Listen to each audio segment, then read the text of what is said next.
supermarkt. Dit is de entree. Alle kinderen nog wel even hier blijven, want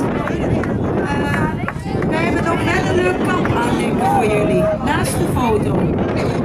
De nummer 2 mag die gelijk in ontvangst nemen, het aandenken. Een heel leuk vaartje.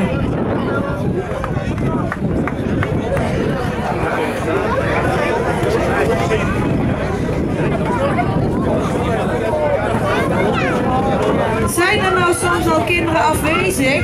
Dan wil ik graag aan de groepsleiders vragen om de vaartjes in ontvangst te nemen en er zorg voor te hebben dat deze bij die kinderen terechtkomen.